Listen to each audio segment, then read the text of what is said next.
بالله من الشيطان الرجيم.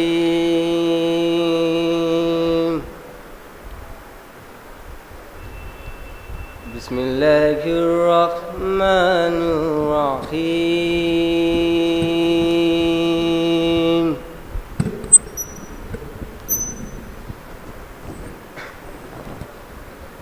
ولما برزوا لجالوت وجنوده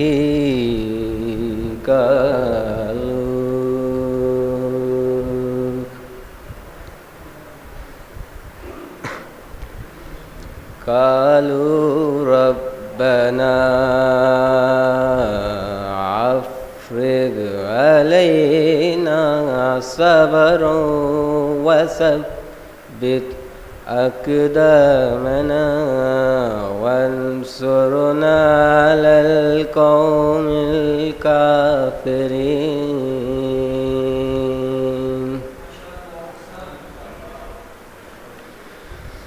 فهزموهم بإذن الله وقتل داود جالوت وآتاه الله الملك والحكمة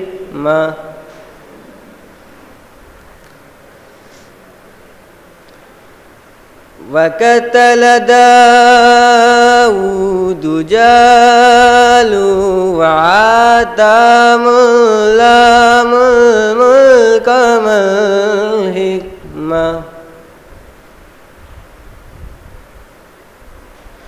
وعلمهم مما يشاء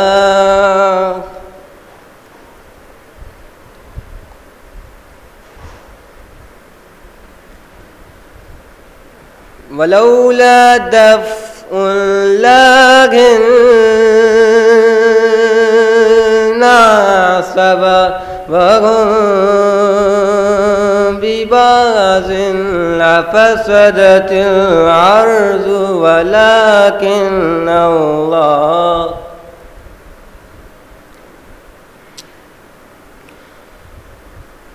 ولولا دفع الله الناس بعضهم ببعض لفسدت الأرض ولكن الله ذو فضل العالمين.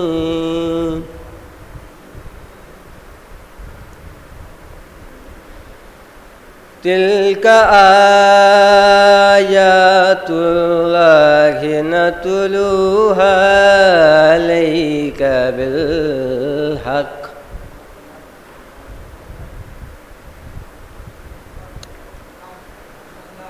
تلك آيات الله نتلوها عليك بالحق وإنك لمن المرسلين.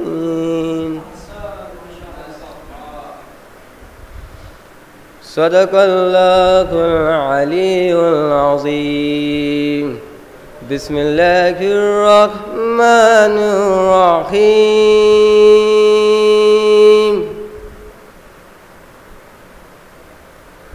والضحى والليل إذا سجى والضحى والليل إذا سجى ما ودعك ربك وما قلى والآخرة خير لك من الأولى ولسوف يعطيك ربك فترضى. ألم يجدك يتيما فآوى ووجدك ضالا فهدى فهدى ووجدك ضالا فهدى ووجدك عائلا فأغنى فأما اليتيم فلا تقهر وأما السائل فلا تنهر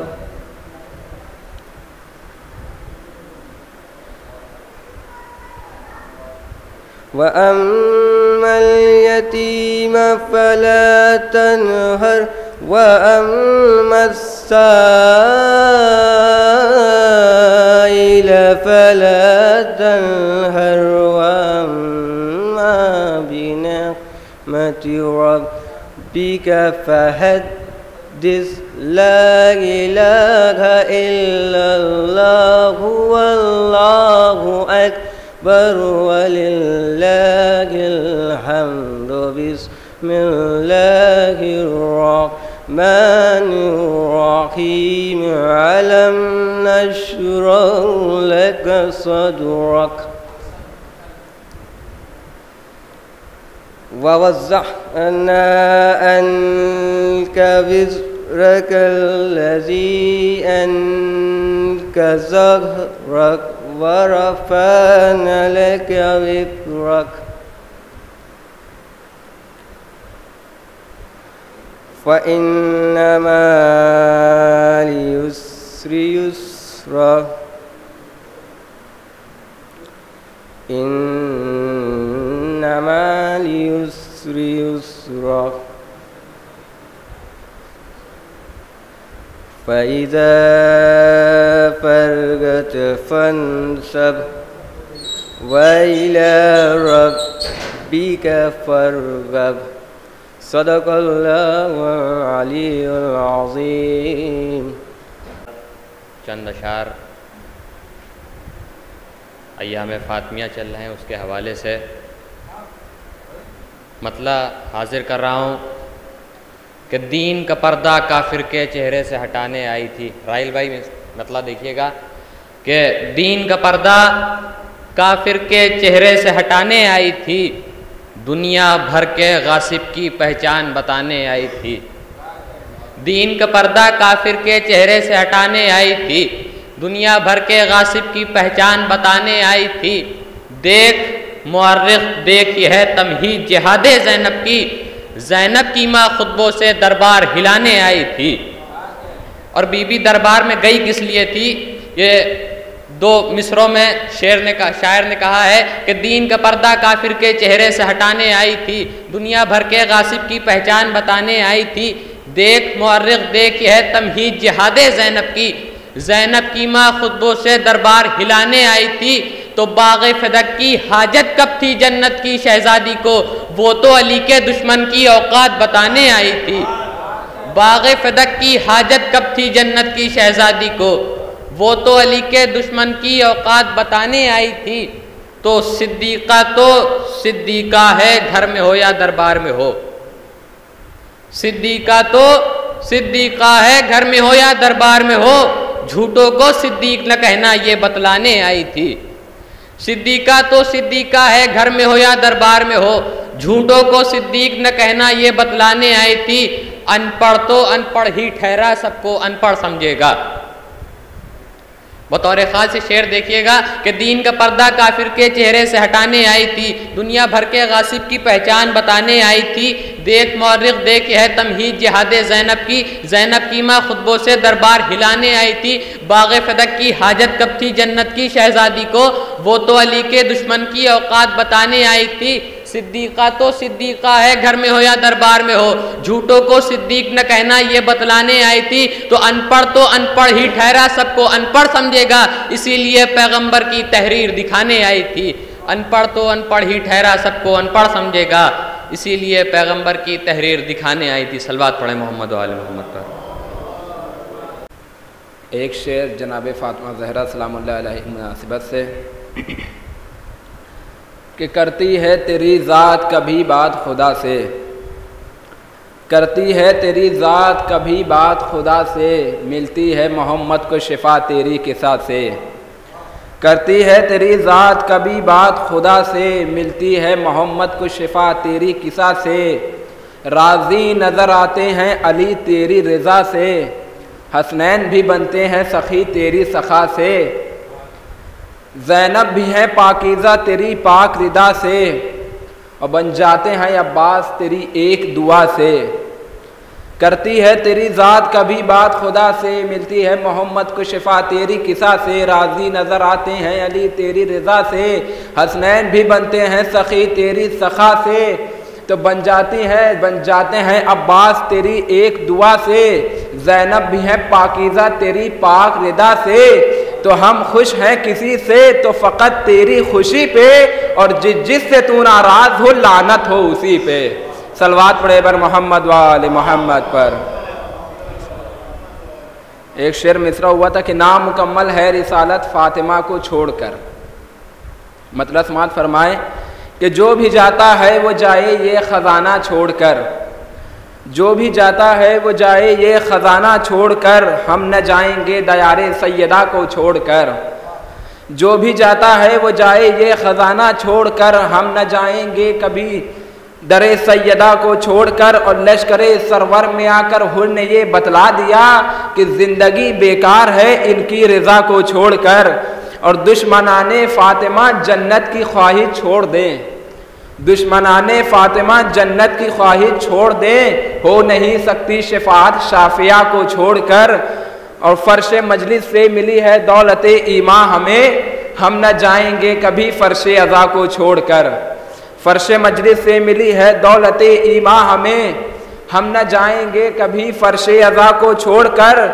اور تضمین ہے کہ بضعتم منی کا جملہ ہے ثبوت اس بات کا، بضعتم منی کا جملہ ہے ثبوت اس بات کا، نامکمل ہے رسالت فاطمہ کو چھوڑ کر، نامکمل ہے رسالت فاطمہ کو چھوڑ کر۔ اور اے شعیب ان پر بھروسہ ہو نہیں سکتا کبھی، اے شعیب ان پر بھروسہ ہو نہیں سکتا کبھی، بعد پیغمبر گئے جو مرتضیٰ کو چھوڑ کر۔ صلوات پڑھے محمد وآل محمد پر۔ ایک مطلع چند اشعار ایک باواز بلند نعرہ صلوات بھیجے محمد وآل محمد۔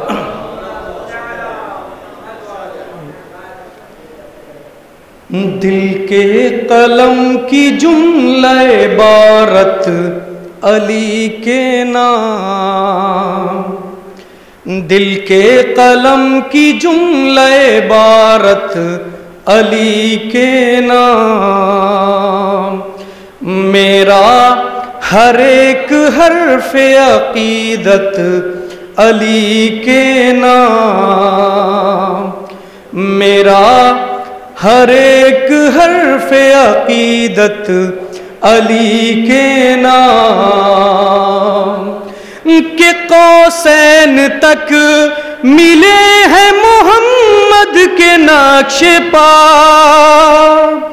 قوسین تک ملے ہیں محمد کے نقش پا، اور اس کے آگے ساری مسافت علی کے نام، اور اس کے آگے ساری مسافت علی کے نام، دل کے قلم کی جملہ عبارت علی کے نام۔ اور یہ بھی شعر بطور خط کہ جیسی طلب ہو ویسے لقب سے پکاریے، جیسی طلب ہو ویسے لقب سے پکاریے، ارے رکھے گئے ہیں حسب ضرورت علی کے نام، رکھے گئے ہیں حسب ضرورت علی کے نام۔ اور یہ بھی شعر بطور خاص، رکھے گئے ہیں حسب ضرورت علی کے نام، جن کو رسول نے سر منبر نہیں پڑھا، جن کو رسول نے سر منبر نہیں پڑھا، ارے کچھ ایسے بھی قصیدے ہیں حضرت علی کے نام، کچھ ایسے بھی قصیدے ہیں حضرت علی کے نام۔ اور آخری شعر، اور آپ کی زحمت تمام، صلوات بھیجے محمد والے محمد پر۔ کچھ ایسے بھی قصیدے ہیں حضرت علی کے نام کہ داستے خدا، زبان خدا، چہرے خدا، ہر ایک تعارف سمدیت علی کے نام، دل کے قلم کی جملہ عبارت علی کے نام، میرا ہر ایک حرف صلوات۔ بابا میرے بابا، بابا میرے بابا،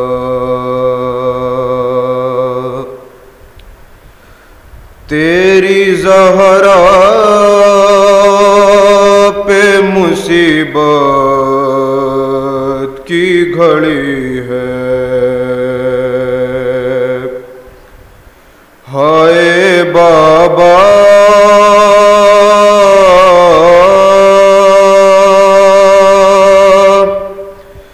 تیری زہرا پہ مصیبت کی گھڑی ہے،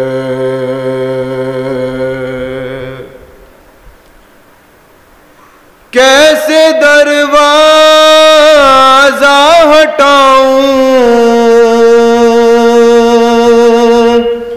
کیسے محسن کو بچاؤں، سانس سینے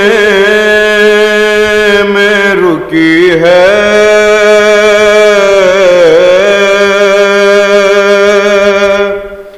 تیری زہرا پہ مصیبت کی گھڑی ہے، ہائے بابا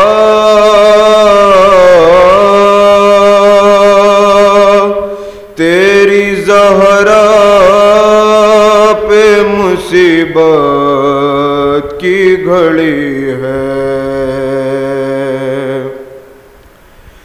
ہاتھ میں جس کے میرا ہاتھ دیا تھا تم نے، کہہ کے من کن تو جسے مولا کہا تھا تم نے، میں نے ہر موڑ پہ بابا ساتھ اس کا ہے نبھایا، ہاں میرا جرم یہی ہے،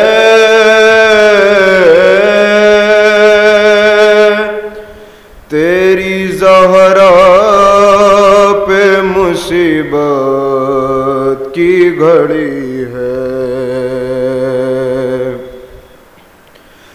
تیری امت نے بنا دی ہے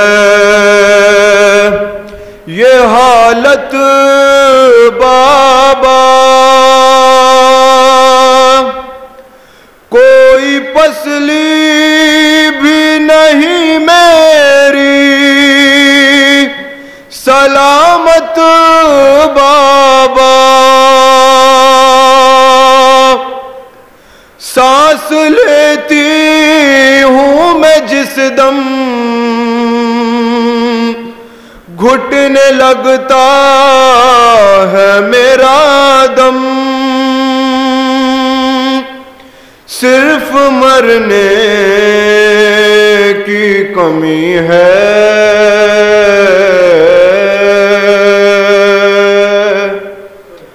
تیری زہرا پہ مصیبت کی گھڑی ہے،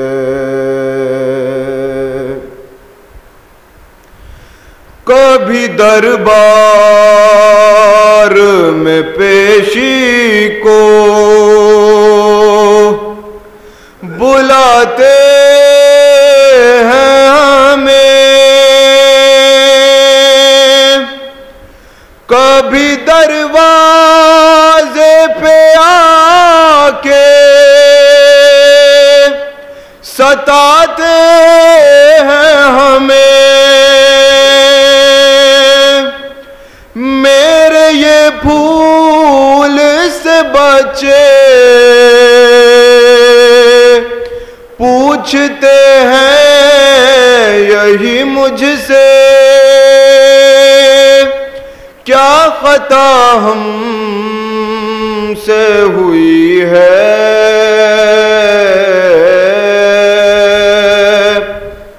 تیری زہرا پہ مصیبت کی گھڑی ہے،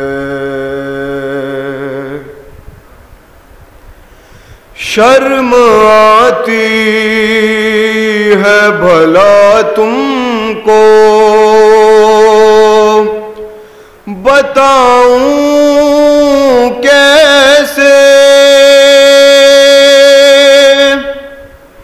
یہ تماچوں کے نشاں تم کو دکھاؤں کیسے،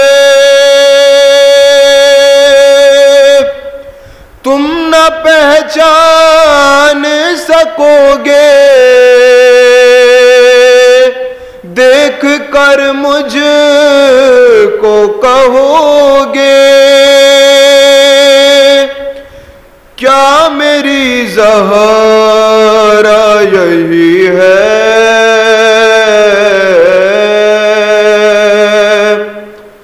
تیری زہرا پہ مصیبت کی گھڑی ہے، ہائے بابا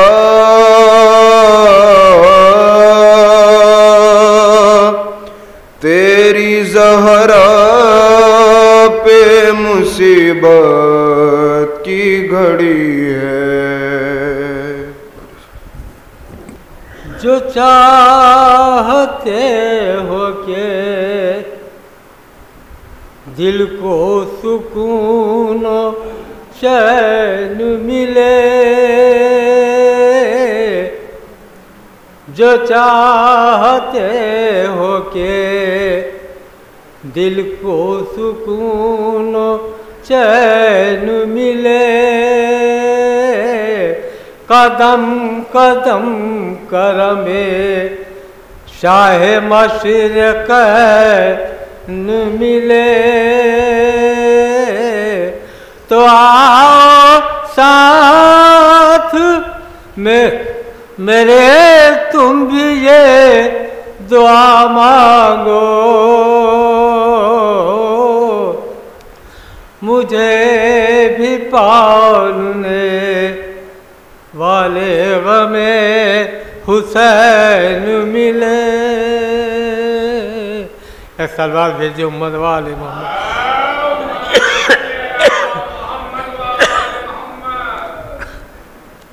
سلام کے چند شعر سماعت میں کہ شیدائے حسینی کو فنا کوئی نہیں ہے، شیدائے حسینی کو فنا کوئی نہیں ہے، اور دشمن سرور کو بقا کوئی نہیں ہے، اور کیا فیض ہے بے حب علی یہ تو بتاؤ، کیا فیض ہے بے حب علی یہ تو بتاؤ، جب ایسی نمازوں کی جزا کوئی نہیں ہے، اور گلشن ہے تنویر وفا پھیلی ہوئی ہے،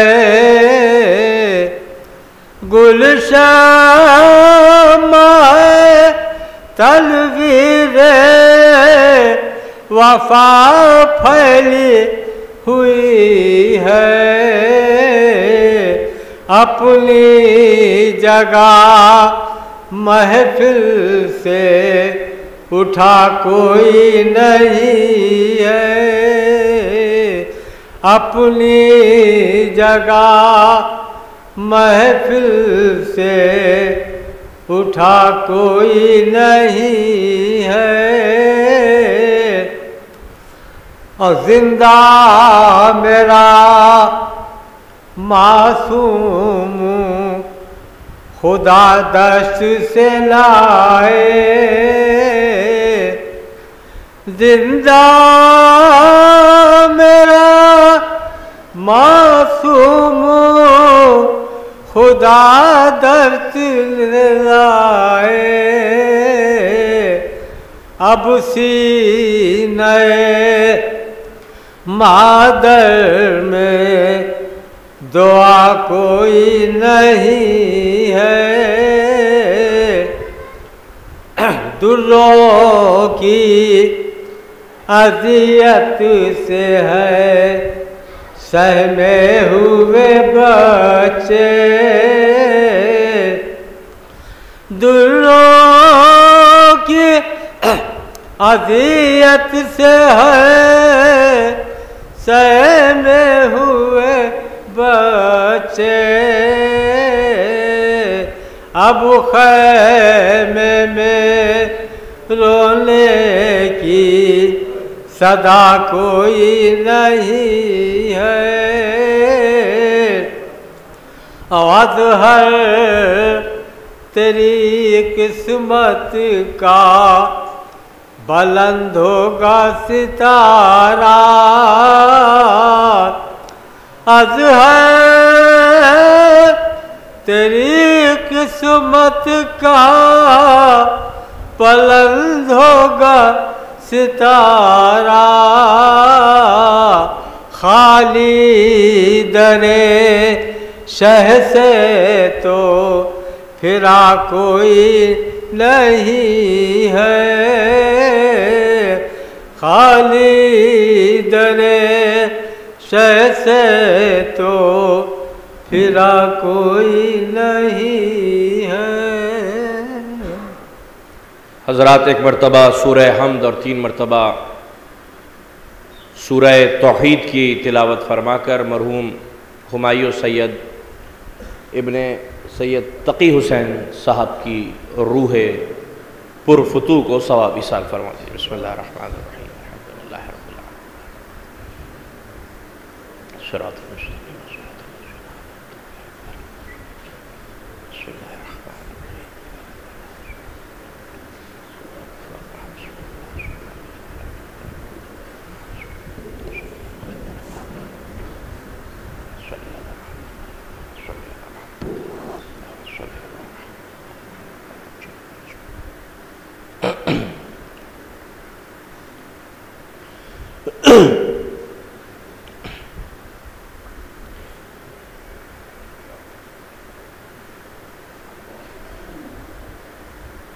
اعوذ باللہ من الشیطان اللعین الرجیم، بسم اللہ الرحمن الرحیم، الحمدللہ رب العالمین، والصلاة والسلام علی اشرف الانبیاء والمرسلین، سید الاولین والآخرین، شفیع المذنبین، ابو القاسم المصطفیٰ محمد، اللہم صلی اللہ علیہ وسلم۔ وخاتم النبیین وأہل بیتہ الطیبین الطاہرین المعصومین المظلومین المنتجبین ولعنۃ اللہ علی اعدائہم اجمعین اما بعد فقد قال اللہ سبحانہ فی کتابہ المبین وہو اصدق الصادقین بسم اللہ الرحمن الرحیم ام یحسدون الناس علی ما آتاہم اللہ من فضلہ فقد آتینا آل ابراہیم الکتاب والحکمت وآتیناہم ملکا عظیما. صلوات پڑھے محمد.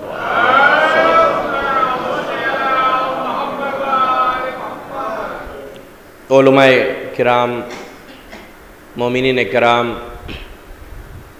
اہل عزا، اہل ولا،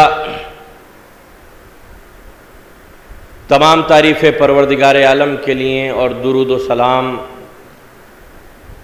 رسول اسلام اور ان کی پاک و پاکیزہ اور طیب و طاہر معصوم اولاد کے لیے. صلوات پڑھے محمد.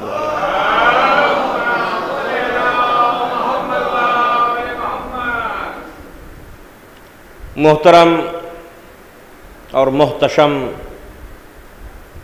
سامعین، جس آیہ کریمہ کو ہم نے سرنامہ کلام قرار دیا، قرآن مجید کی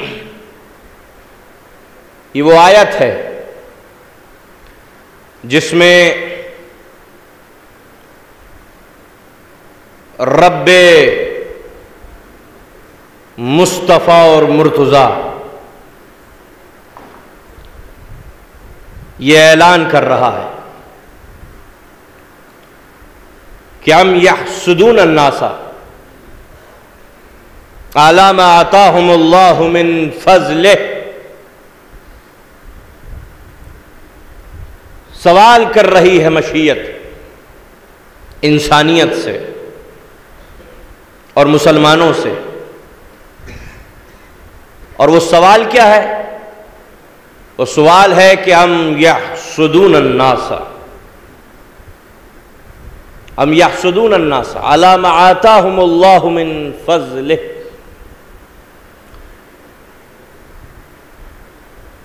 فضیلتوں کا پروردگار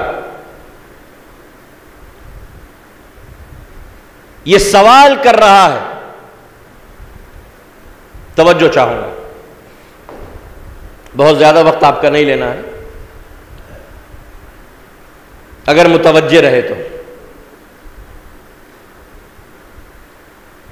پروردگار عالم انسانیت سے یہ سوال کر رہا ہے کہ ام یحسدون الناس علی ما آتاہم اللہ من فضلہ، لوگ ان سے جلتے کیوں ہیں جن کے سروں پر ہم فضیلتوں کا تاج رکھ دیتے ہیں. ام یحسدون الناس علی ما آتاہم اللہ من فضلہ، لوگ ان سے حسد کیوں کرتے ہیں جن کے دوش پر ہم فضیلت کی رضا رکھتے تھے. لوگ ان سے جلتے کیوں ہیں؟ لوگ ان سے حسد کیوں کرتے ہیں؟ لوگ حسد کیوں کرتے ہیں؟ لوگ حسد اس سے کرتے ہیں جس کے سر پر فضیلتوں کا تاج رکھا جاتا ہے. ام یحسدون الناس علی ما آتاہم اللہ من فضلہ، لوگ ان سے حسد کیوں رکھتے ہیں، لوگ ان سے جلتے کیوں ہیں جن کے سروں پر ہم فضیلتوں کا تاج رکھ دیتے ہیں. لوگ ان سے جلتے کیوں ہیں جن کو ہم بلند کر دیتے ہیں. لوگ ان سے حسد کیوں رکھتے ہیں جن کے دوش پر عظمتوں کی ردائیں ڈال دیتے ہیں. ام یحسدون الناس علی ما آتاہم اللہ من فضل فقد آتینا آل ابراہیم الکتاب والحکمت، ہم نے آل ابراہیم کو کتاب اور حکمتوں سے سرفراز فرمایا ہے. ہم نے آل ابراہیم کو توجہ فقد آتینا آل ابراہیم الکتاب والحکمت. جلتے کیوں ہیں؟ کیونکہ ہم نے فضیلت عطا کی. کسے فضیلت عطا کی؟ ذکر کس کا ہو رہا؟ ذکر ہو رہا ہے، محور گفتگو کون ہے؟ کس کے حوالے سے بات ہو رہی ہے؟ کس سے حسد کیا گیا؟ جب امام جعفر الصادق علیہ الصلوۃ والسلام سے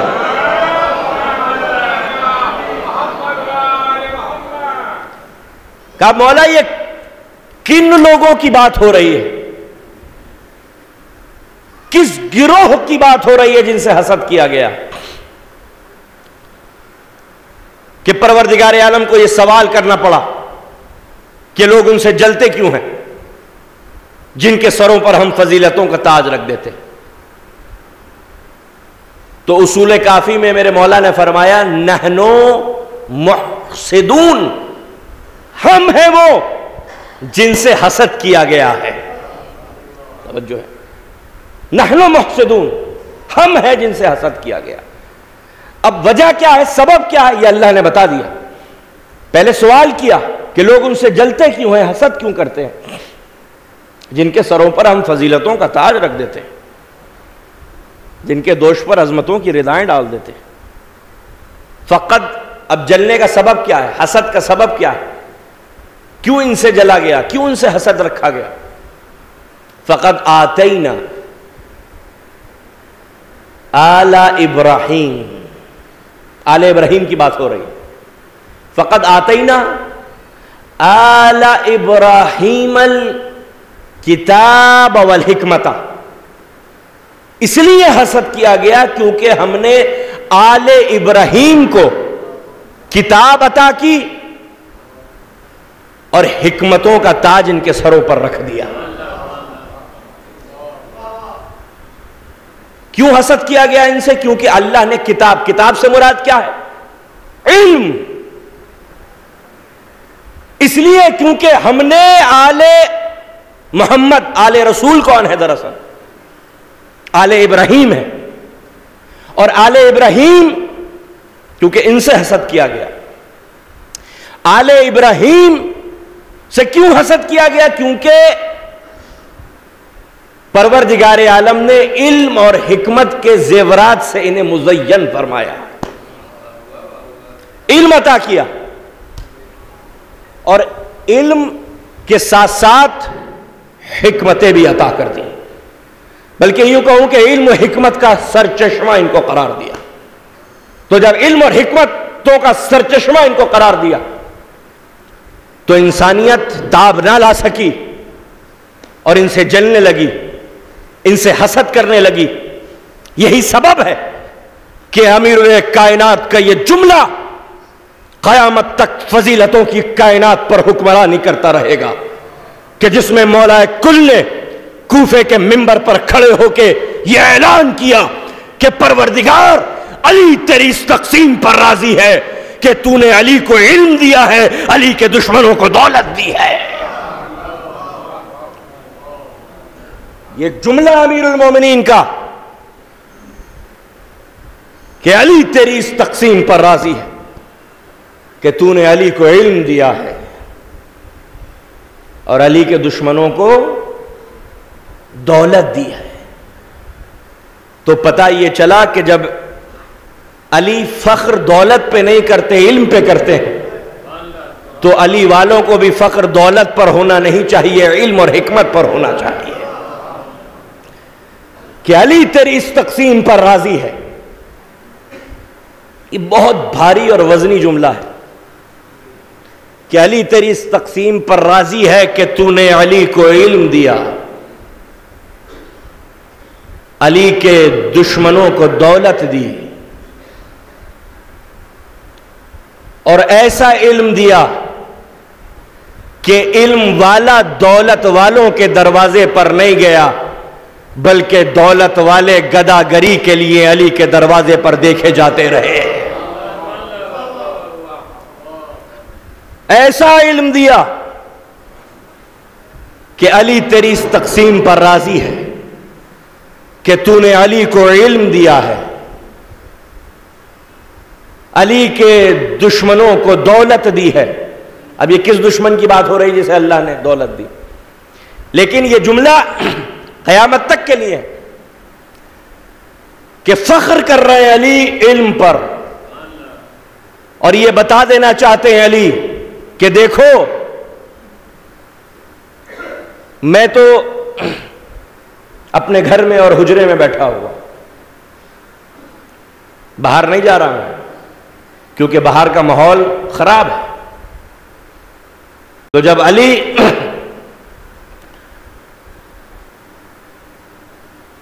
اپنے گھر میں بیٹھے ہوئے، حجرے میں بیٹھے ہوئے، باہر نہیں جا رہے، لیکن جب باہر نہیں جا رہے تو کوئی علم والا موجود نہیں ہے، اور جب علم والا کوئی باہر موجود نہیں ہے تو اب ضرورت ہے کہ علم کی گتھیاں کون سلجھائے اور علمی مسائل کون حل کرے. قبلہ صلوات پڑھیں محمد والے تشریف رکھیں.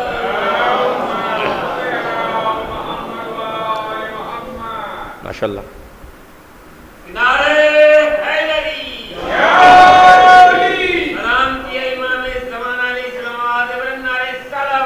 اللہم صلی علی تو علی تیری اس تقسیم پر راضی ہے کہ تو نے علی کو علم دیا ہے اور علی کے دشمنوں کو دولت دی ہے. علی کا یہ جملہ فضیلتوں کی کائنات پر قیامت تک حکمرانی کرتا رہے گا، کہ جس میں امیر المومنین نے یہ بتا دیا کہ دیکھو فخر کرنا تو دولت پر مت کرنا، علم پر کرنا. اس لیے کیونکہ علم والے، حقیقی علم والے دولت کے دروازے پر نہیں جاتے. دولت اور اقتدار والے گداگری کے لیے علم والوں کے دروازوں پر دیکھے جاتے رہے ہیں. یہی وجہ ہے کہ علی نہیں گئے. ہمیشہ اقتدار والے اور دولت والے علی کے دروازے پر آنا پڑا، ان کو جھکنا پڑا. کیوں؟ کیونکہ جب علی گھر کے اندر ہے تو پھر مسائل کون حل کرے گا، گتھیاں کون سلجھائے گا علم. اور علم ہے، کیوں مولا نے کہا علم ہے؟ ہم تو عبادت کے لیے خلق ہوئے ہیں، لیکن کوئی بھی عبادت علم کے بغیر ممکن ہی نہیں ہے. جب تک علم نہ ہو تب تک عبادت مردہ ہے. انسان کی عبادت کی روح ہے علم. علم نہیں ہے تو عبادت مردہ ہے. اور یہ بتا دیا علی نے کہ دیکھو علم ہوگا تو عمل عبادت بنے گا، علم نہیں ہوگا تو عمل عبادت میں تبدیل نہیں ہو سکتا.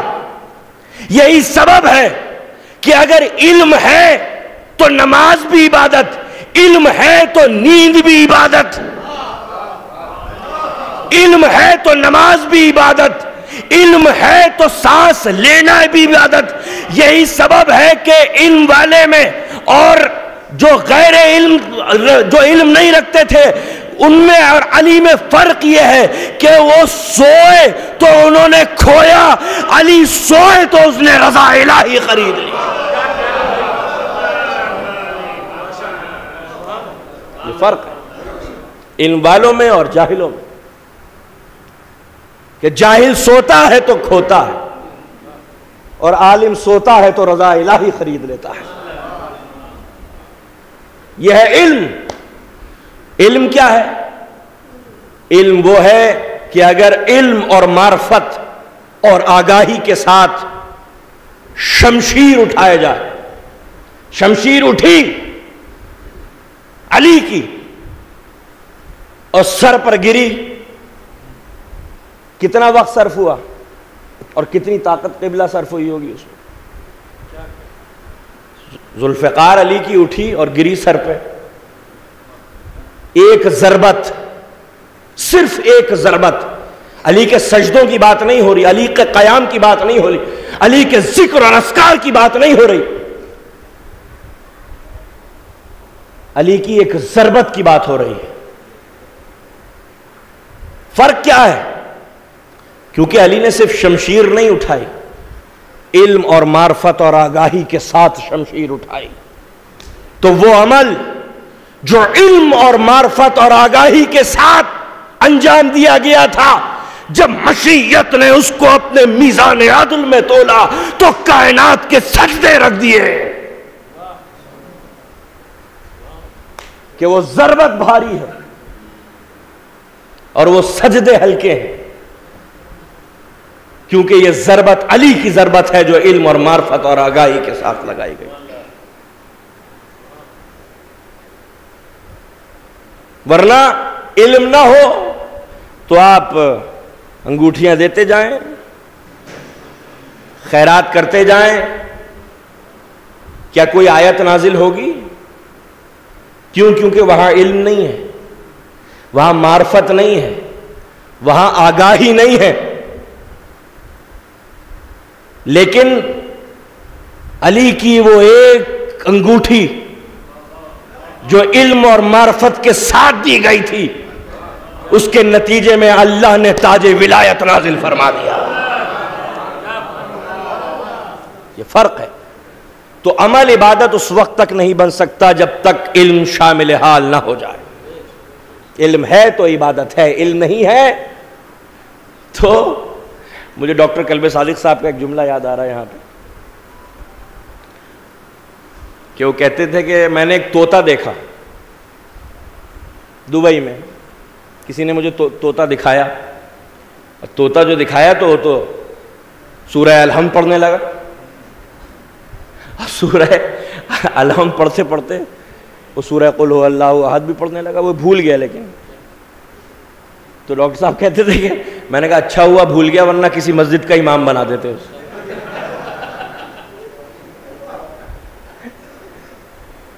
تو مقصود کیا تھا؟ مقصود یہ تھا کہ جانور بھی تلاوت کر سکتا ہے اور قرآن کی آیتیں پڑھ سکتا ہے، لیکن فرق کیا ہے کہ جب اس کا مالک سمجھا دے اسے کہ وہاں مت جانا، وہاں جال ہے، تو طائر اسی پر بیٹھ کر پھنس کر یہی جملہ دہراتا رہتا ہے کہ وہاں مت جانا، وہاں جال ہے، اس میں پھنس جاؤ گے. پھنسا ہوا ہے لیکن دوہرا رہا ہے. کیوں؟ کیونکہ اسے معلوم ہی نہیں کہ وہ جو کہہ رہا ہے اس کا مطلب کیا ہے. تو پتہ یہ چلا کہ جانور اگر تلاوت بھی کرتا ہے تو وہ قابل قبول اس لیے نہیں ہے کیونکہ اسے معلوم ہی نہیں جو وہ کہہ رہا ہے اس کا مطلب کیا ہے، اس کا معنی کیا ہے.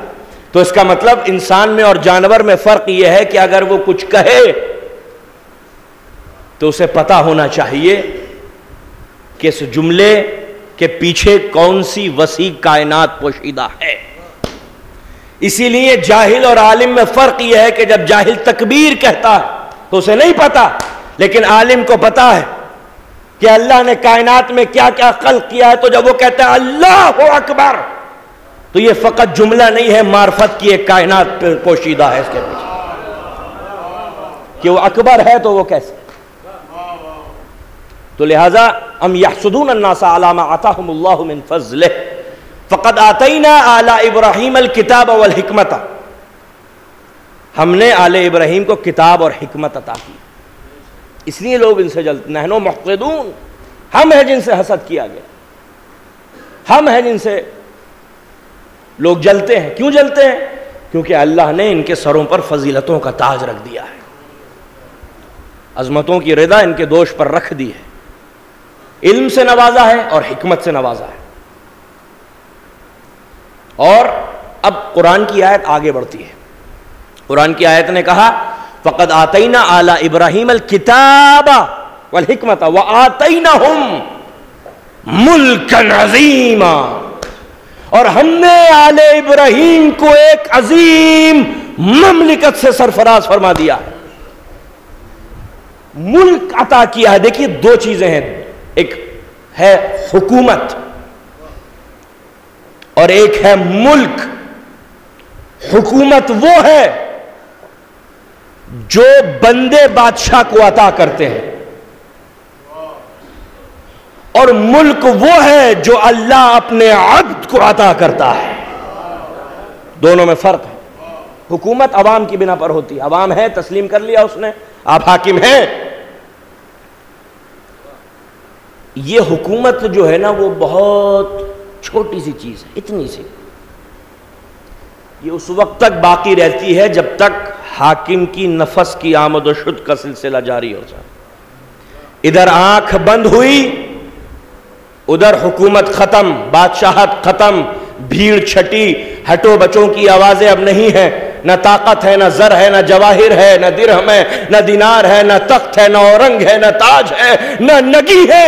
لیکن اللہ جنہیں ملک عطا کر دے ان کی شان یہ ہے کہ 1400 برس گزرنے کے بعد بھی ان کا دربار آج بھی درباریوں سے چھلک رہا ہے. وہ حاکم تھے جن کے محل اور شبستان کھنڈرات میں تبدیل ہو گئے. یہ آئمہ ہیں اللہ کے ٹھہرائے ہوئے جن کے دربار آج بھی کربلا چلے جائیں، نجف چلے جائیں، سمرہ چلے جائیں، جہاں جائیں گے ان کا دربار درباریوں سے چھلک رہا ہے. بادشاہ کے یہاں تمنائیں اس وقت تک پوری ہو سکتی ہیں جب تک وہ زندہ ہے، لیکن اللہ جنہیں ملک عطا کر دے ان کی شان یہ ہے کہ اس دنیا سے پردہ فرمانے کے باوجود بھی بشر کی ناآسودہ تمنائیں باب استجابت تک پہنچ جاتی. اللہ جنہیں ملک عطا کر دے. نمرود کون؟ جس کے پاس حکومت تھی. ابراہیم کون؟ جن کے پاس ملک تھا. جس کے پاس حکومت تھی وہ آگ بھڑکا سکتا تھا لیکن ملک والے کو جلا نہیں سکتا تھا. یہ فرق ہے نا حکومت والے میں اور ملک والے میں. فرق کیا ہے؟ فرق یہ ہے کہ ملک والے کے سر پہ تاج نہیں ہے لیکن اس کی پیشانی پر جو سجدوں کے نشانات ہیں اس کی تابندگی ایسی ہے کہ وہ آنکھوں کو خیرہ کرنے کے لیے کافی ہے. یہ ملک ہے. ملک کیا ہے؟ قل اللہم مالک الملک تؤتی الملک من تشاء وتنزع الملک ممن تشاء وتعز من تشاء وتذل من تشاء بیدک الخیر انک علی کل شیء قدیر. ملک کا مالک پروردگار عالم ہے، اور جب پروردگار عالم ملک کا مالک ہے تو جسے چاہتا ہے ملک عطا کر دیتا ہے، اور جس سے چاہتا ہے ملک چھین لیتا ہے، جسے چاہتا ہے عزتوں سے نواز دیتا ہے، جسے چاہتا ہے وہ ذلیل کر دیتا ہے، جسے وہ عزت دیتا ہے وہ قید خانے میں جکڑنے کے باوجود بھی، طوق و سلاسل میں مقید ہونے کے باوجود بھی عزتدار رہتے ہیں، اور جنہیں وہ ذلیل کرتا ہے وہ مسند حکومت پر بیٹھ کر بھی ذلیل و رسوا ہو جایا کرتا ہے.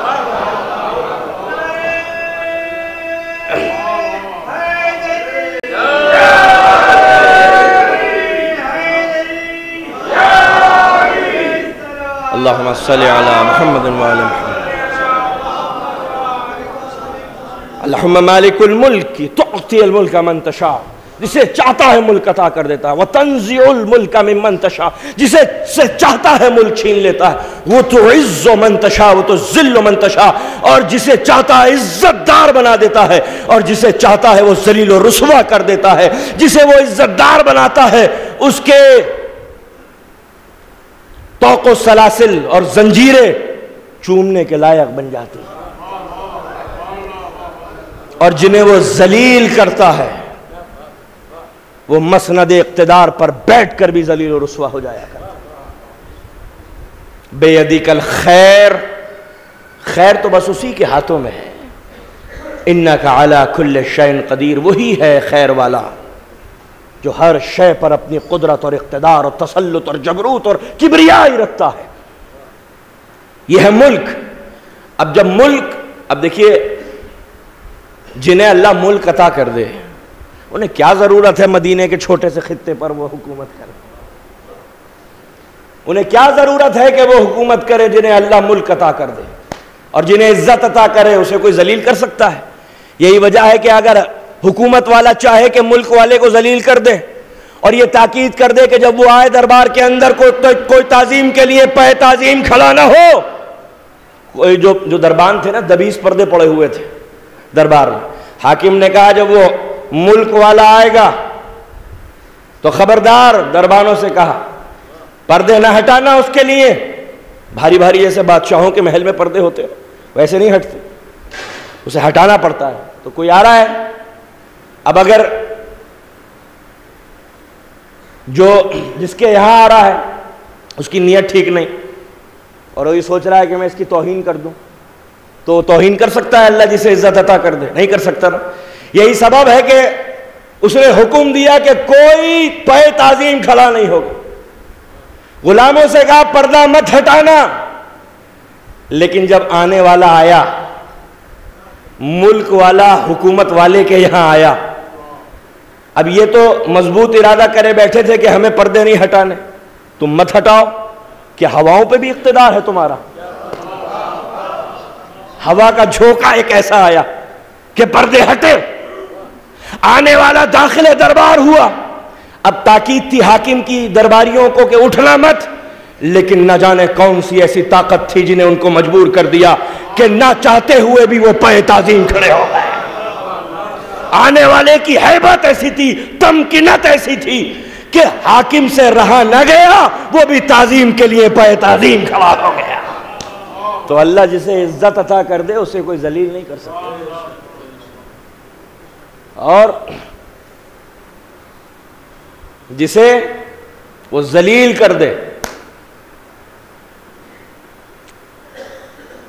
اسے کوئی عزت نہیں دے سکتا.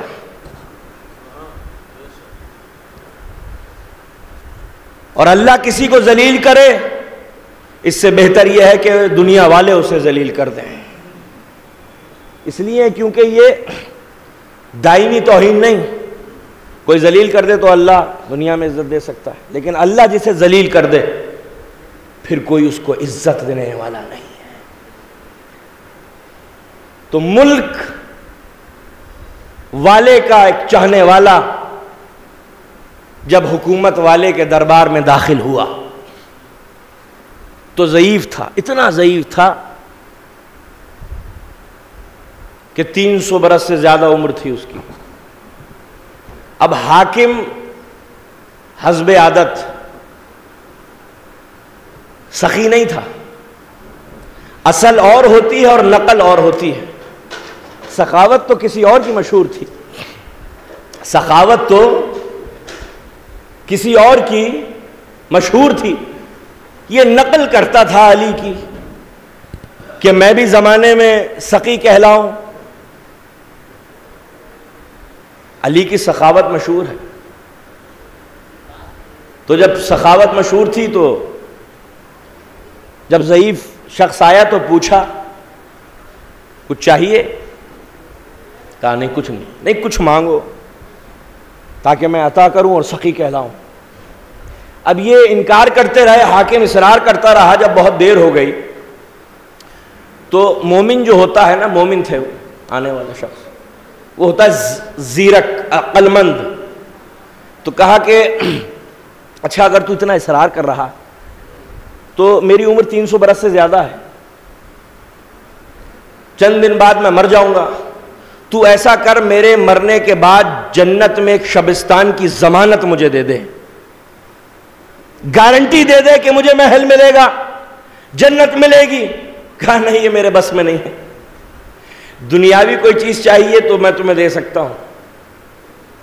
کیوں؟ کیونکہ جو حاکم ہوتا ہے نا اس کا دائرہ اقتدار بڑا محدود ہوتا ہے.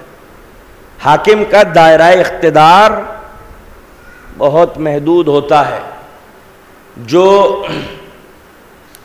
یہاں کا لکھنؤ کا کمشنر ہے نا، اس کا حکم کسی اور ضلع میں نہیں چلے گا، اس کا اسی کے ضلع میں حکم چل سکتا ہے. جو یہاں کا جج ہوگا اس کا حکم اسی شہر میں چل سکتا ہے، اس کے بعد اس کے باہر اس کا حکم نہیں چلے گا. کیونکہ حاکم جو ہوتا ہے اس کا اقتدار کا دائرہ بہت چھوٹا ہوتا ہے. لیکن اللہ جنہیں ملک عطا کر دے وہ چاہے تو وہاں کے مجرم کو یہاں معاف کر دے، کیونکہ ان کا اقتدار، ملک والوں کا اقتدار فرش سے لے کے عرش تک پھیلا ہوا ہے. تو جیورسڈکشن ہوتا ہے نا، انگریزی کا ایک جملہ ہے، تو حاکم کا جیورسڈکشن تو بڑا محدود ہوتا ہے، دائرہ اقتدار اس کو، تو وہاں میری نہیں چلنے والی، یہاں اگر کچھ چاہیے تو بتاؤ. کہا میں یہاں لے کے کیا کروں گا، میرے پاس دولت ہے، زر ہے، جواہر ہیں، درہم ہے، دینار ہے، سب کچھ، بہت کامیاب تاجر تھے وہ. تو کہا کہ نہیں کچھ اور مانگو. کہا اچھا اگر محل نہیں دے سکتے تو ایسا کرو کہ بوڑھا ہو گیا ہوں نا، میں بہت ضعیف ہوں، 300 برس سے زیادہ عمر ہے، تاریخی واقعہ ہے، 300 برس سے زیادہ میری عمر ہے. جسے پوچھا تھا نا حاکم نے کہ تم نے پھر تو امیہ کو بھی دیکھا ہوگا، کہاں دیکھا، اچھا ہاشم کو بھی دیکھا ہوگا تم نے، یہ سوالات انہی سے کیے تھے. تو کہا کہ اچھا اگر تم جنت میں محل نہیں دے سکتے تو ایسا کرو، میں بہت ضعیف ہو گیا ہوں، میری جوانی مجھے پلٹا دو. کہا تو کیسی باتیں کر رہا، یہ کام میں نہیں کر سکتا، نہ میں تیری جوانی پلٹا سکتا ہوں، نہ میں تجھے جنت میں شبستان کی ضمانت دے سکتا ہوں. وہ ضعیف شخص اٹھے اور جانے لگے. کہا جاتے کہاں ہو؟ کہا اس مجبور حاکم کے دربار میں رک کر کیا کروں جو نہ جنت کی ضمانت دے سکتا ہے، نہ جوانی پلٹا سکتا. یہ حکومت والوں کی مجبوری ہے، لیکن اللہ جنہیں ملک عطا کر دے ان کی شان کی بات نہیں کر رہا، ان کے غلاموں کی یہ شان ہے کہ اگر مٹی کا گھروندا بنا کر بیچ دے تو زبیدہ کو جنت کی ضمانت مل جائے.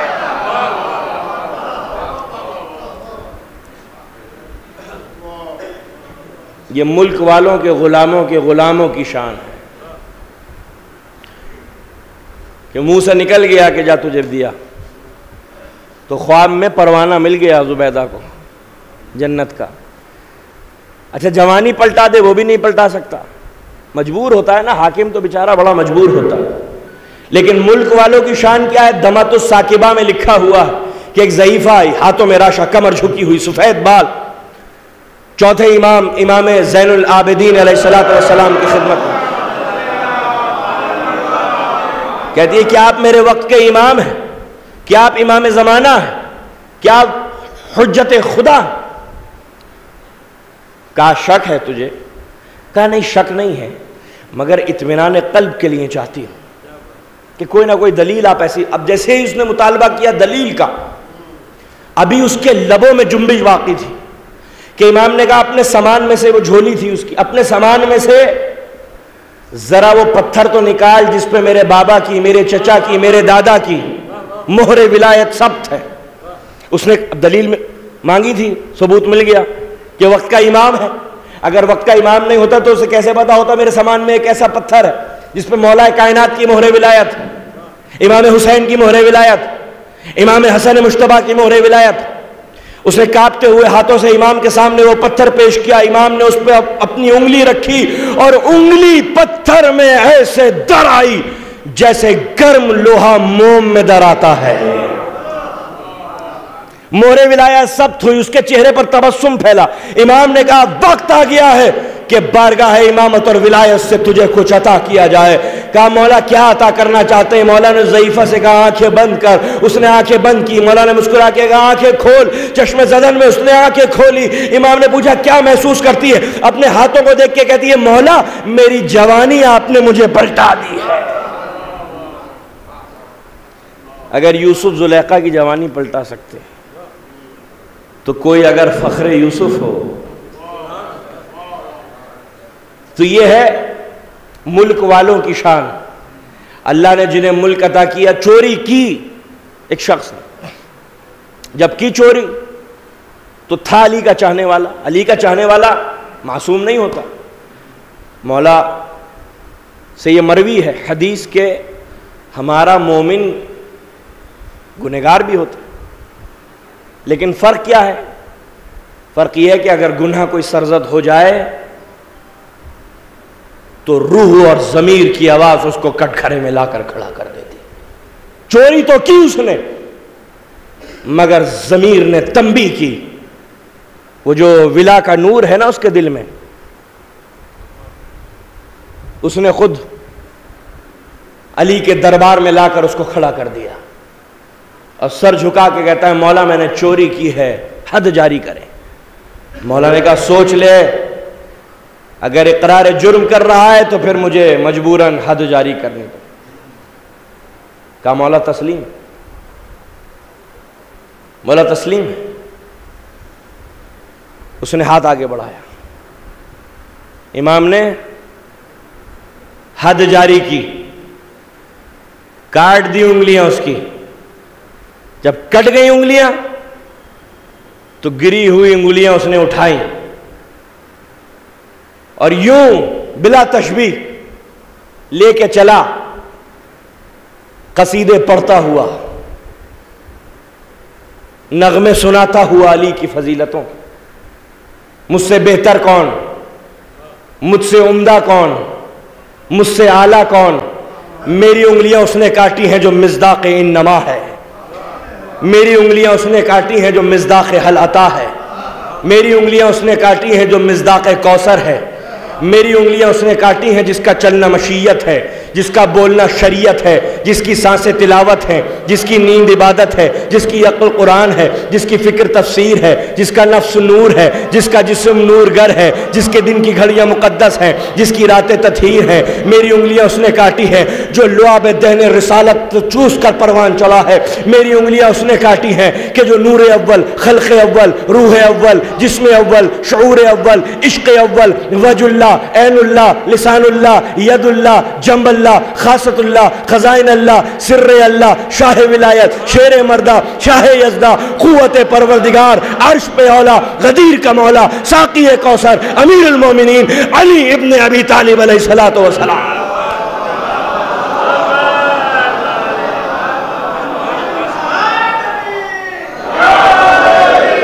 میری انگلیاں اس نے کاٹی ہیں جو اخی رسول ہے، جو وسیع رسول ہے، جو قصیدے پڑھ رہا ہے، کبھی قرآن کی آیتیں تلاوت کرتا ہے جن کا مصداق علی، کبھی وہ حدیث بیان کرتا ہے جس کا محور علی۔ شام ہو گئی، کٹی ہوئی انگلیاں، کٹی ہوئی انگلیاں جو علی نے کاٹی تھیں، تعریف علی کی عجیب و غریب کرامت ہے یا نہیں اس کی؟ آپ یقین، اب دیکھیے میں بہت ایک لطیف نتیجے تک لے جانا چاہتا ہوں، قبلہ تائید فرمائیے گا، قبلتین کیا کہ اب جب شام ہو گئی تو کسی نے مولا سے کہا مولا صبح جس کی انگلیاں کاٹی تھی شام ہو گئی، زبان نہیں تھکتی نہیں رکتی، آپ کی تعریفیں کر رہا ہے وہ تو، قصیدہ بیان کر۔ مولا نے کہا اسے بلاؤ دو، سنیے گا غور سے، بلایا اسے، کہا سن میں نے تیری انگلیاں کاٹ دی اور تو ہے کہ میری فضیلتیں بیان کر رہا ہے، کچھ یاد آیا؟ رسول اللہ کی حدیث یاد آئی؟ کسی نے پوچھ لیا، اصحاب کا مجمع تھا، کہا رسول اللہ یہ تو بتائیں کہ مومن کون ہے اور منافق کون ہے؟ عجیب و غریب جملہ ہے رسول اللہ کا، اس کی تھوڑی گہرائی میں لے جانا چاہتا ہوں میں۔ رسول اللہ نے فرمایا، اب علی داخل ہوئے، کسی نے ایسی سوال پوچھ لیا تھا کہ مومن کون اور منافق کون، اور اتفاقاً علی مسجد میں داخل ہو گئے، یوں بلا تشبیہ اشارہ کیا نبی نے، وہ دیکھو وہ آ رہا ہے علی، مومن وہ ہے کہ یہ علی اگر اس کی ناک پہ ضربے لگائے، تلوار سے ناک زخمی کر دے، تو مومن وہ ہے کہ علی کی محبت سے باز نہیں آئے گا، اور منافق وہ ہے کہ یہ علی اسے سونے کے پہاڑ عطا کر دے تو اپنے نفاق سے باز نہیں آئے گا۔ اب دیکھیے اس کی گہرائی کیا ہے؟ اس کی گہرائی یہ ہے کہ اگر ہمیں زندگی میں پریشانی لاحق، پریشان ہے، رزق کی تنگی ہو، کوئی اور معاملات ہو، اولاد نہ مل رہی ہو، بے اولاد ہو، کوئی علی سے مانگ رہا ہے، وسیلہ بنا رہا ہے میرے مولا کو، لیکن نہیں مل رہا، پریشانی، تو کب تک اپنے ایمان کو سنبھالے گا؟ ایک نہ ایک دن تو شکوہ کر بیٹھے گا مولا سے کہ مولا ٹھیک نہیں ہو رہا میرے ساتھ. بس اس کی حد وہیں تک تھی جہاں تک وہ مولا سے ناراض نہیں ہوا تھا. رسول اللہ نے یہ فرما دیا اور فیصلہ کر دیا تھا کہ مومن وہ ہے. ابھی تو ناک پہ ضربے نہیں لگائی نا علی نے, ابھی ہم امتحان سے کہاں گزرے ہیں. ہم تو چاہنے والا سمجھتے ہیں اپنے آپ کو, لیکن اس روایت کی گہرائی یہ ہے کہ اگر تشریف لائیں محسن صاحب, اگر علی ضربت بھی لگائیں, اگر باپ تھپڑ مار دیتا ہے نا تو بیٹا ناراض ہو جاتا ہے باپ سے, کہ ابو نے تھپڑ مار دیا ہے, آج کل کا تو یہی ماحول ہے. لیکن مومن وہ ہے کہ کتنی ہی پریشانیاں کیوں نہ آئیں زندگی میں, اس کا ایمان نہیں ڈگمگانا چاہیے علی کے حوالے سے. یعنی راضی رہے وہ کہ مولا جس حالت میں تو رکھے میں اس میں راضی ہوں, یہ ہے ایمان کی پختگی. تو مومن وہ ہے کہ علی تم ناک پہ ضربے لگاؤ. کیوں؟ علی کو اس وقت تک چاہا جائے گا جب تک علی انعامات سے نوازتے رہے. تھوڑا سا برا ہو جائے انسان کے ساتھ کیا, اور انسان ذرا اس کو وسیع کر کے اللہ کے حوالے سے سوچے, اللہ کے حوالے سے سوچے. یہ دیکھیے اسی لیے صبر جو ہے نا ایمان کا ستون ہے. ایمان صبر کے بنا مکمل نہیں ہے. اگر جیسے ایمان جسم ہے تو صبر اس کا چہرہ ہے. صبر ستون ہے ایمان کا, اور ایمان ایسے حاصل نہیں ہوتا, منزلوں سے گزرنا پڑتا ہے, پریشانیوں سے, مصائب. حضرت ایوب کا واقعہ کیوں قرآن مجید نے بیان کیا ہے؟ کیوں؟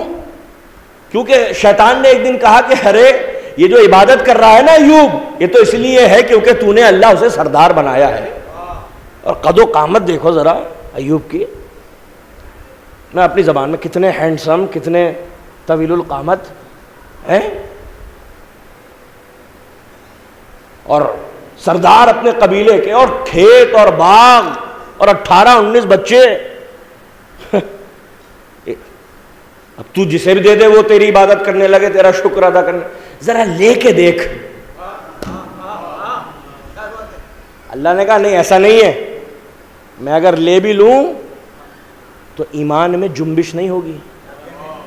ایوب کے کہا اچھا میں دیکھنا چاہتا ہوں اللہ. بس پھر کیا تھا, بجلی گری, کھیت نظر آتش ہو گئے, باغ جل گئے, فصلیں مفقود, جو یعنی اکانومی تھی ایوب کی, یعنی پیسے سے ختم, تنگی, کوئی پیسہ نہیں, دولت ختم ہو گئی.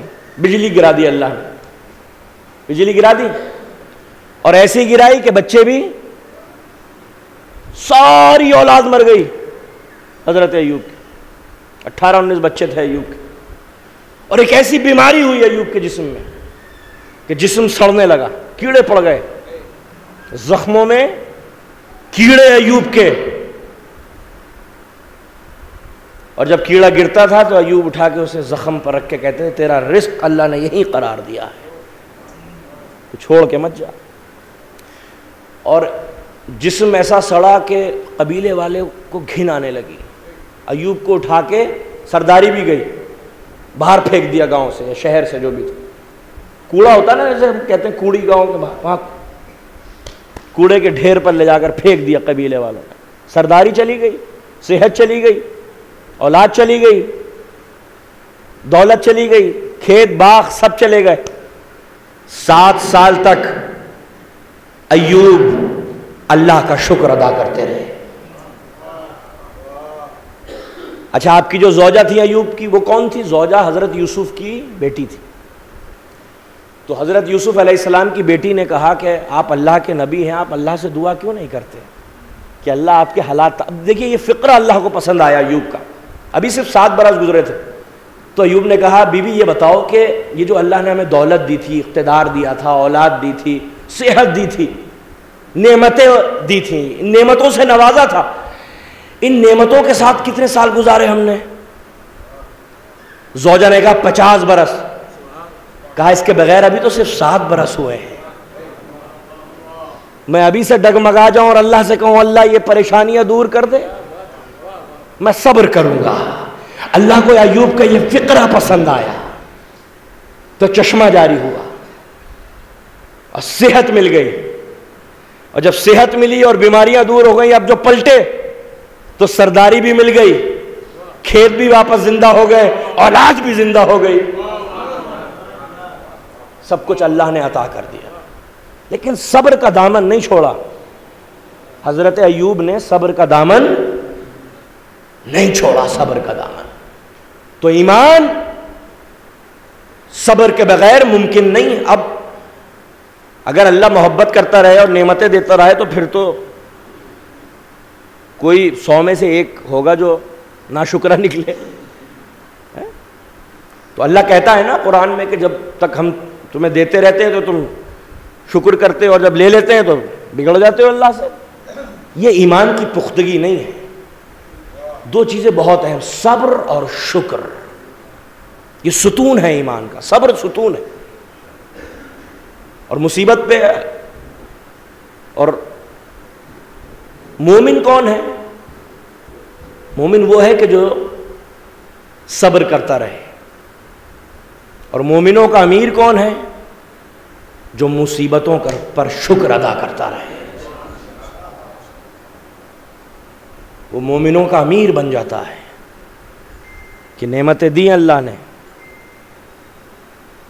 تو تنگ نہیں آنا، تنگی نہیں آئے گی دل میں.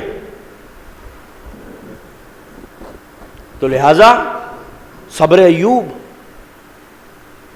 اور صبر میں بھی اگر کوئی ایوب کا امام ہے تو وہ چوتھے امام کی ذات ہے.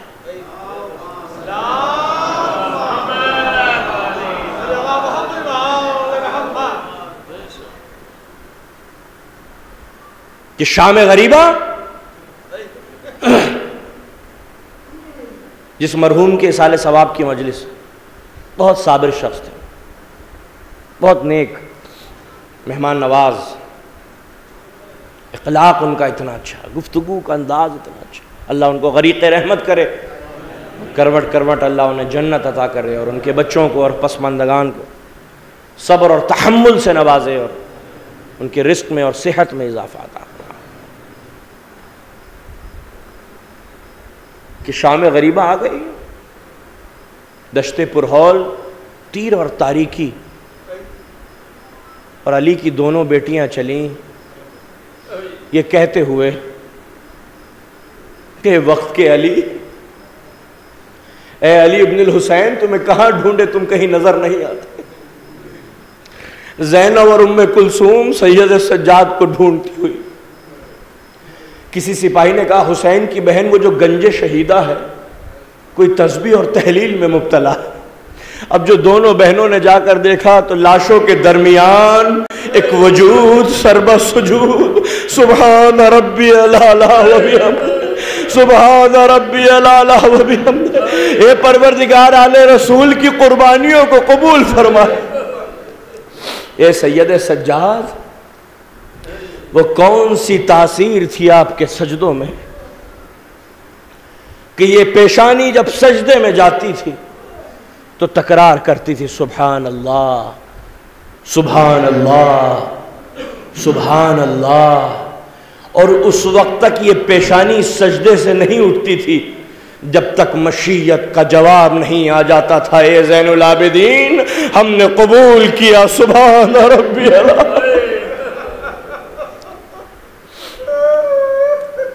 اے میرے مولا، اے صبر کے امام، اے سید سجاد، عبادتیں تو بہت کی مگر کوئی زین العابدین نہ بن سکا، مگر کوئی سید الساجدین نہ بن سکا. مگر سید سجاد ہاتھوں میں ہتھکڑیاں، پیروں میں بیڑیاں، گلے میں توق، کمر میں لنگر، نوجوانوں، ہماری اگر طبیعت ناساز ہونا تو ہم واجب عبادتیں چھوڑ دیتے ہیں، مگر تمہارا امام طوق و سلاسل میں جکڑنے کے باوجود بھی نماز شب نہیں چھوڑتا۔ ہاتھوں میں ہتھکڑیاں،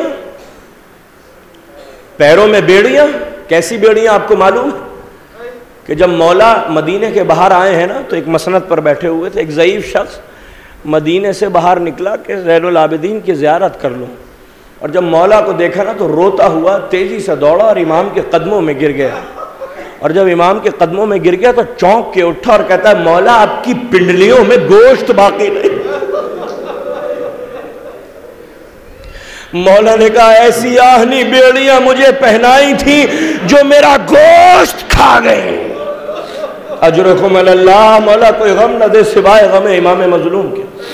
گلے میں طوق، کمر میں لنگر۔ نوجوانوں آپ کو نہیں معلوم کمر کا لنگر کیا ہوتا ہے۔ میں جب لندن گیا نا تو لندن کے میوزیم میں نے دیکھا کہ عرب قیدیوں کو کیسا لنگر پہناتے تھے۔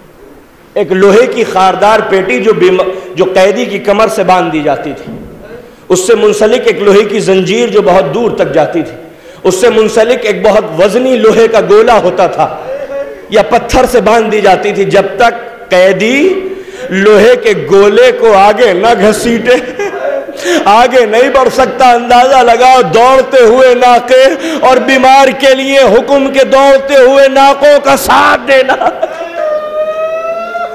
اجرکم اللہ، اجرکم اللہ۔ مولا کوئی غم نہ دے۔ کمر میں لنگر، پیروں میں بیڑیاں، ہاتھوں میں ہتھکڑیاں، گلے میں طوق۔ طوق بھی دو طرح کے ہوتے تھے، ایک معمولی طوق اور ایک خاردار طوق۔ جو بیمار کو طوق پہنایا گیا تھا اس میں میخیں تھیں، جب میخیں گلے میں پیوست ہوتی تھیں تو خون بہنے لگتا تھا۔ عزادارو، جب شام کا دربار آیا نا اور مؤذن نے بانگ اذان بلند کی تو سید سجاد کا قیام رکوع کی حالت میں شروع ہو گیا۔ اس لیے کیونکہ قیام کے لیے اگر سید سجاد سر اٹھاتے ہیں تو یتیمہ کے پیر زمین سے بلند ہو جاتے ہیں، تو سید سجاد کا قیام رکوع کی حالت میں شروع ہو گیا۔ جب رکوع کی حالت میں قیام شروع ہوا تو ایک مرتبہ خولی پوچھتا ہے کہ یہ قافلہ کیوں رک گیا؟ کسی نے کہا بیمار نماز ادا کر رہا ہے۔ ایک مرتبہ خولی کہتا ہے اسی حالت میں بیمار کو گھسیٹتے ہوئے آگے لے کر آؤ۔ سید سجاد رکوع کی حالت میں، دو گھوڑ سوار آئے، سید سجاد کو پشت سے پکڑا، زنجیریں تنگ ہونا شروع ہوئی، جو گلے میں طوق تھا اس میں جو میخیں تھی وہ گلے میں پیوست ہونا شروع ہوئی۔ اسی حالت میں سید سجاد کو دو گھوڑ سوار گھسیٹتے ہوئے آگے بڑھے، خون کے دھارے بہتے جاتے تھے، سجدہ ہوتا جاتا تھا۔ سبحان ربی الاعلی و بحمدہ، سبحان ربی الاعلی۔ مولا کوئی غم نہ دے سوائے غم امام مظلوم کے۔ ہاں عزاداروں، سید سجاد کے لیے ایک روایت پڑھنا چاہتا ہوں۔ سن 4 برس، 4 برس کی عمر ہے۔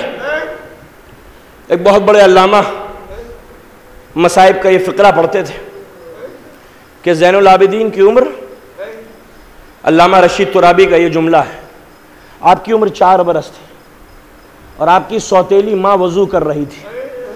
سوتیلی ماں وضو کر رہی تھی، عمر 4 برس تھی۔ مسے کے لیے سر سے جب ردا ہٹی نا تو زین العابدین نے آنکھوں پر ہاتھ رکھ لیا۔ جب ماں نے یہ منظر دیکھا تو امام حسین سے آ کے کہا کہ میں مسا کر رہی تھی۔ سید سجاد نے آنکھوں پر ہاتھ رکھ لیا۔ امام حسین نے بلا کے پوچھا اے سید سجاد، اے زین العابدین، تم نے آنکھوں پر ہاتھ کیوں رکھ لیا؟ کہا بابا میں جیتے جی مر جاتا اگر میری نظر ماں کے کھلے ہوئے سر پر پڑ جاتی۔ علامہ رشید ترابی کہتے تھے مومنو، وہ سید سجاد جو 4 دیواری کے اندر 4 برس کی عمر میں سوتیلی ماں کے کھلے ہوئے سر کو نہ دیکھ سکے، اس نے روزے روشن جناب زینب کے کھلے ہوئے سر۔ اجرکم اللہ۔ مولا کوئی غم نہ دے سوائے غم امام مظلوم کے۔ سید سجاد جب کوفہ آئے تو دارالامارہ کے باہر ایک سپاہی کھڑا ہوا تھا، اس نے کاندھے پر ہاتھ رکھ کے کہا بیمار ایک سوال کر سکتا ہوں؟ مولا نے کہا کیا سوال ہے؟ کہا جب آپ کا چچا مسلم آیا تھا نا تو اس کے ہاتھوں میں بھی ہتکڑیاں تھیں اور اس کے پیروں میں بھی بیڑیاں تھیں، مگر وہ بکھرے ہوئے شیروں کی طرح آنکھوں سے غیظ و غضب کی چنگاریوں کا اظہار کرتے ہوئے کسی کو ڈانٹتا تھا، کسی کو ڈپٹتا تھا، حقارت کی نگاہوں سے دیکھ کر ہمیں آگے بڑھ رہا تھا۔ مگر جب آپ آئے ہیں تو شانے جھکے ہوئے، سر جھکا ہوا ہے۔ سبب کیا ہے؟ سید سجاد نے کہا اس کا سبب یہ ہے کہ چچا آیا تھا تو تنہا آیا تھا، لیکن سید سجاد آیا ہے تو زینب کو اپنے ساتھ لے گا۔ ہاں زادارو، اسی لیے تو 40 برس تک آنکھوں سے خون روتے رہے مولا۔ جب کسی نے کہا کب تک روئیے گا، شہادت تو آپ کے خاندان کی میراث ہے، کہا تو نے انصاف نہیں کیا منہال، ارے شہید تو ہوتے چلے آئے ہیں، مگر کیا کبھی ایسا بھی ہوا ہے کہ شرابی کا دربار ہو، سجا ہوا بازار ہو، زینب بے پردہ ہو، منادی ندا دے یہ زینب ہے، یہ ام کلثوم، یہ رقیہ، یہ رباب اور تیرا غیرت دار امام۔ ان فقروں کو برداشت کرے۔ ہاں زادارو، جب مولا کوفے پہنچے، یہ مصائب بھی رشید ترابی پڑھتے تھے، جب پہنچے مولا وہاں پر کوفہ پہنچے تو کوفے میں حبیب ابن مظاہر کا 12 برس کا جوان بیٹا، نوجوان قاسم ابن حبیب موجود تھا۔ جب پتہ چلا نا کہ حبیب کا کٹا ہوا سر آ رہا ہے تو ایک مرتبہ اپنے قبیلے کو لوگوں کو اکٹھا کر کے کہا دیکھو میں حملہ آور ہو جاؤں گا جب میرے بابا کا سر آئے گا۔ روایتوں میں ملتا ہے کہ حبیب ابن مظاہر کا سر مکہ میں دفن ہے۔ کیوں؟ کیونکہ حبیب کا بیٹا لے گیا، قاسم ابن حبیب۔ کہتے ہیں کہ جب یہ قافلہ آیا کوفے کے اندر تو نوجوان بیٹے کی نظر باپ کے کٹے ہوئے سر پر پڑی۔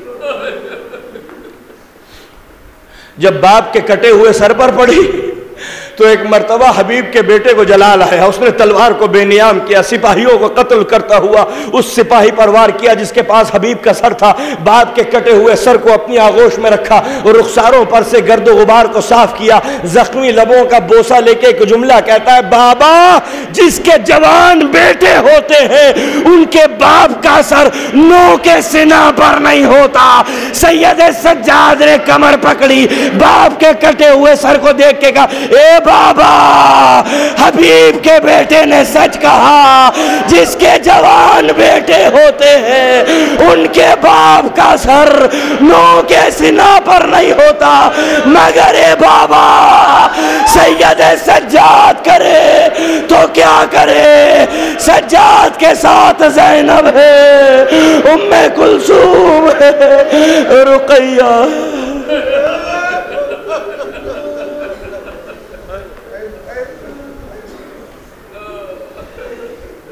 سيعلم الذين ظلموا أي منقلب ينقلبون إن لله وإنا إليه راجعون رضا بقضائه وتسليما لأمره اللهم اغفر للمؤمنين والمؤمنات والمسلمين والمسلمات الأحياء منهم والأموات تاب بيننا وبينهم بالخيرات إنك مجيب الدعوات إنك على كل شيء قدير۔ رب کریم اس ذکر کو بطور عبادت قبول فرما۔ پروردگار عالم ان آنسوؤں پر، ان اٹھتی ہوئی آوازوں پر اپنی رحمت نازل فرما۔